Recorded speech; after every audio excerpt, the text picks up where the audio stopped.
Assalamualaikum warahmatullahi wabarakatuh. Sebelumnya, perkenalkan nama saya Nita Zakarima dengan NIM 242110415 dari kelas D3 Prodi PGMI. Nah, di sini saya akan menjelaskan materi dari bab 1 kelas 6 yaitu tentang istighfar. Sebelumnya, apakah kalian tahu apa yang dinamakan istighfar? Istighfar ialah tindakan meminta maaf atau memohon ampunan kepada Allah Subhanahu wa Ta'ala. Bunyi dari kalimat istighfar yaitu Astaghfirullahaladzim, yang memiliki makna aku memohon ampun kepada Allah yang Maha Agung.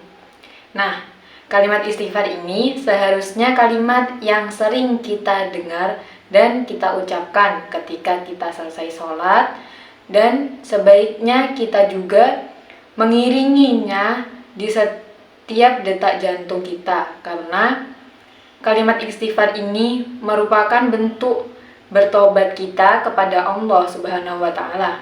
Namun, kita selalu lupa untuk mengucapkan kalimat yang sangat pendek ini. Apalagi kalimat ini juga memiliki makna yang sangat dahsyat dalam dan indah di hidup kita. Baik, selanjutnya yaitu luasnya ampunan yang diberikan Allah Subhanahu wa Ta'ala. Manusia adalah tempatnya salah dan lupa. Kita sebagai manusia selalu membuat kesalahan baik kepada Allah maupun kepada sesama. Karena tak ada manusia yang sempurna kecuali para nabi. Lalu, apa yang harus kita lakukan setelah melakukan kesalahan tersebut? Tentunya dengan kita meminta maaf kepada Allah maupun kepada sesama manusia. Setelah kita melakukan kesalahan apapun, baik itu besar maupun kecil, kita seharusnya segera menyesalinya dan memohon ampun dengan hanya membaca istighfar. Nah, seluas itulah ampunan yang diberikan oleh Allah kepada hambanya yang bersedia untuk bertobat meskipun dosa tersebut sebesar gunung, seluas langit dan bumi. Namun, jika dia insaf dan bertaubat dengan sungguh-sungguh, maka dosa tersebut akan terhapus. Maka dari itu, jika seseorang melakukan perbuatan yang salah ataupun dosa, hendaknya untuk segera bertaubat. Jangan sampai ditunda-tunda, terutama kepada sesama manusia. Kita harus segera meminta maaf, dan apabila orang lain yang memiliki kesalahan kepada kita, kita pun harus segera memaafkannya. Tidak perlu menunggu sampai hari raya tiba, karena kita tidak tahu kapan ajal seseorang akan datang. Seperti firman Allah dalam surat Al-A'raf ayat 39 yang berbunyi, dan setiap umat mempunyai ajal atau batas waktu. Apabila ajalnya tiba, mereka tidak dapat menerima penundaan ataupun percepatan sesaat pun. Nah, dengan berbunyinya surat tadi, maka kita harus cepat-cepat untuk segera meminta maaf, baik itu kepada Allah maupun kepada sesama kita. Berikut adalah cara memohon ampun dan meminta maaf yang mudah, yaitu 1. Kesalahan kepada Allah, hendaknya memperbanyak membaca istighfar, berjanji tidak akan mengulanginya, dan segera berbuat kebaikan, karena kebaikan akan menghapus keburukan. Yang kedua, kesalahan pada sesama. Hendaknya kita membaca istighfar, bertemu dan meminta maaf secara langsung kepada orang yang bersangkutan.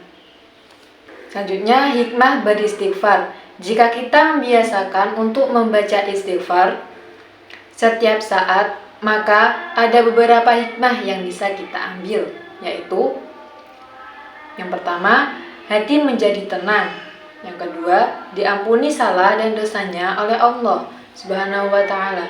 Yang ketiga, diberikan kelapangan rezeki. Dan yang terakhir, selalu memiliki sikap rendah hati dan tidak sombong. Oleh karena itu, marilah kita selalu membaca istighfar dimanapun kita berada dan sebanyak yang kita mampu. Selanjutnya yaitu rendah hati dan pemaaf. Rendah hati atau tawadhu merupakan suatu sikap yang menyadari keterbatasan kemampuan diri dan ketidakmampuan diri sendiri, sehingga seseorang tidak menjadi angkuh dan sombong. Dengan kita yang memiliki sifat rendah hati, maka kita akan mudah untuk menjadi seorang yang pemaaf. Sebab dengan sifat rendah hati, kita akan memiliki kemampuan untuk mengakui kesalahan diri kita sendiri. Tidak sempurnaan, kesenjangan atau keterbatasan diri, dan keterbukaan untuk menerima kritikan, masukan ide-ide baru, dan saran. Sikap rendah hati ini telah dicontohkan oleh baginda Nabi Muhammad SAW yang diceritakan oleh sahabat Abu Hurairah radhiyallahu anhu, yaitu suatu hari ketika Abu Hurairah masuk pasar bersama dengan Rasulullah SAW. Di situ Rasulullah berhenti untuk membeli celana dalam dan beliau berkata, "Pilihkan yang baik loh," kepada si penjual. Mendengar suara Rasulullah, si penjual celana pun melompat, lalu mencium tangan beliau. Namun, Rasulullah menarik tangan beliau dengan bersabda, "Itu tindakan orang-orang asing terhadap raja mereka. Aku bukan raja, aku hanyalah laki-laki biasa seperti kamu."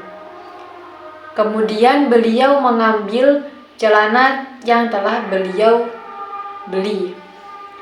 Abu Hurairah berniat untuk membawakan barang tersebut. Akan tetapi, beliau buru-buru bersabda, "Pemilik barang lebih berhak membawa barangnya." Nah, dari cerita di atas, kita bisa belajar bahwa bersikap rendah hati itu penting dalam kehidupan sehari-hari. Berikut adalah ciri-ciri seseorang memiliki sikap dan sifat rendah hati dan pemaaf, yaitu yang pertama, tidak suka atau tidak berambisi menjadi orang terkenal. Yang kedua, menjunjung tinggi kebenaran dan bersedia menerimanya. Yang ketiga, tidak segan dan malu bergaul dengan fakir miskin, bahkan membantu mereka. Yang keempat, dengan tangan dalam membantu orang-orang yang memerlukan bantuan. Yang kelima, tidak merasa berat berterima kasih atas kebaikan orang lain.